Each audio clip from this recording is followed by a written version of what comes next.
Section 2.3. We did adding integers together, so now we're going to do subtracting. I suppose the best way I can sort of explain this, the way the book does it, I think is clever. Really, it's we could label this like one of these goofy, one simple trick to teach you how to subtract integers. What we're going to do is we're going to rewrite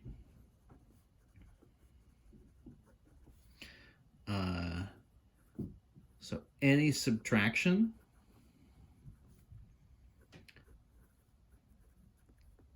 like this. So the idea is any kind of subtraction, a minus b, what you can do is you can write it as a plus the negative version of b.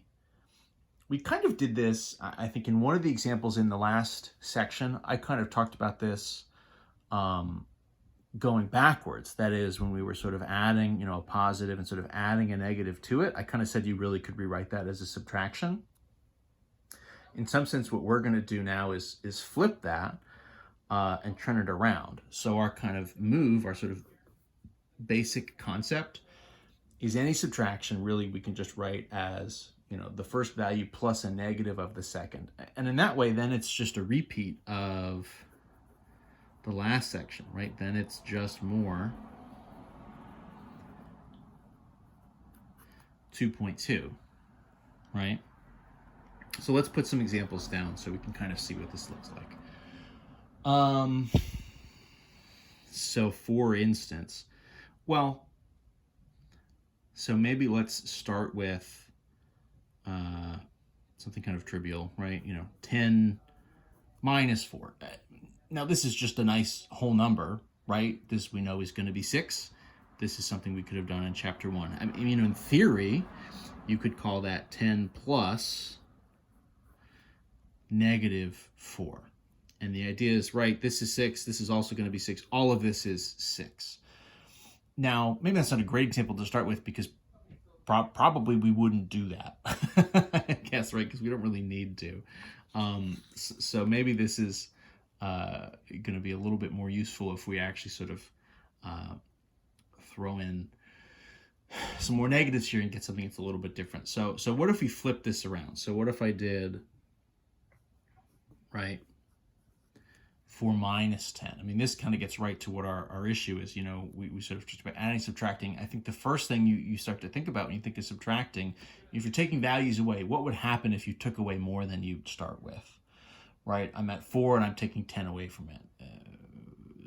So for us, right, what we're going to do is think of this instead as 4 plus a negative 10. We're just going to turn it into, right, a 2.2 style problem, right? So this is sort of what we were doing before. The idea then, of course, right, is, so 10 is larger and 10 is negative. So the setup is kind of going to be the opposite. So rather, you have 4 minus 10, your setup here is actually going to be 10 minus 4, right? Because 10 is your larger number. In the broadest sense, what we're doing is finding the difference between these two numbers, right? And so 10 minus 4, right, the difference there is going to be 6. But then because 10 is the larger number, and in the original version, right, the value here is negative, our final result is going to be negative 6, right? So 4 minus 10, we then kind of conceptualize as 4 plus a negative 10, which then we're thinking of as sort of, the quantity, right? The quantity 10 minus 4 is 6. The difference between them is 6. And then, right, the 10 is the larger number, right? 10 is negative, so your result is negative. And that's where we're going to end up. Let's run a few more. What if I did negative 4 minus 10? Okay, so we're just going to run these 4s and 10s into the graph. Let's just try to do as many variations as we can. So negative 4 and negative 10. So the idea is, turn it into 2.2, right? So this would really be Negative 4 plus negative 10. So then we would say, right, as a 2.2, this is where the signs match, right? Negative 4 plus negative 10. So you're just going to say, okay, well, negative and negatives. So the setup here is just 4 plus 10, right? Where the sum here would be 14. The signs match and they're negative. So my result would be negative 14, right? So negative 4 minus 10, and again, you can think of this in terms of the number line. You know, you're at negative 4, and so what's happening here, right?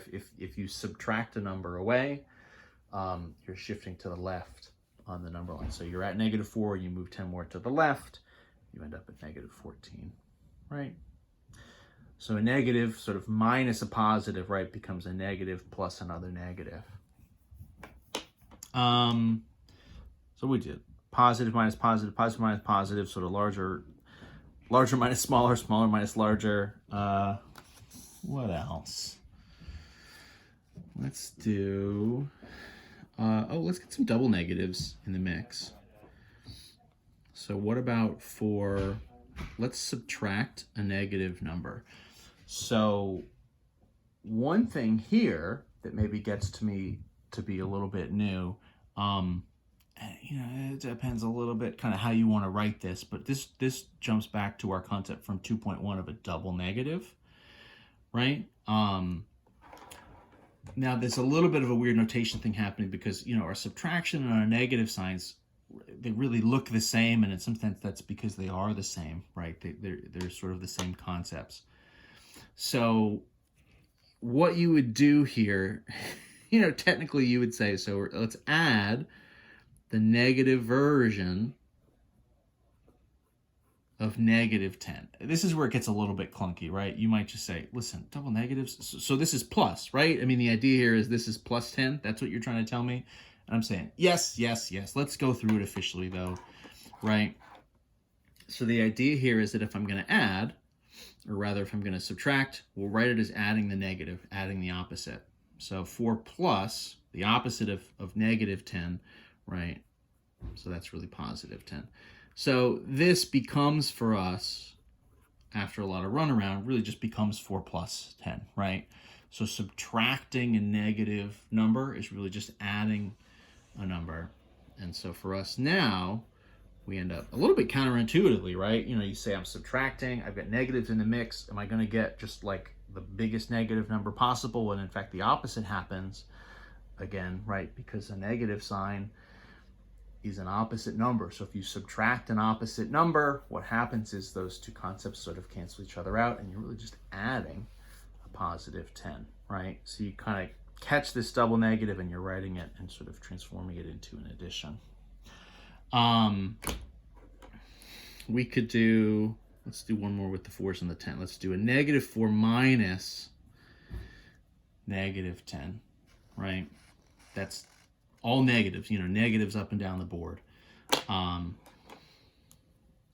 Right, so I know negative, right, subtracting a negative, I know that really would be adding 10, right? I'll just sort of jump a little bit more quickly to that. In some sense, adding the double negative, right, adding a positive. Let's just maybe say, okay, so minus a negative 10 is plus 10. So this is negative 4 plus 10. So your larger value here is the 10, right? So we're adding sort of a mix.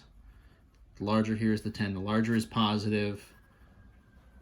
So we'll set it up as 10 minus 4 to find the difference, which would be 6. The larger value is positive. So the final here, in this case, will end up as a positive 6, right? That's the basics of it. Let me pause here. We'll do some longer examples in a part 2, but that's the basics. That's kind of getting started. That's a lot of the variations. I mean, what starts to happen here is we sort of mix, you know, addition, subtraction, positives, negatives. you know, in theory, you can get a lot of different things kind of flying around, but you know, the idea is to break it down as always. And these double negatives, sort of jumping back to 2.1, these double negatives really become positives, become addition in this case, right?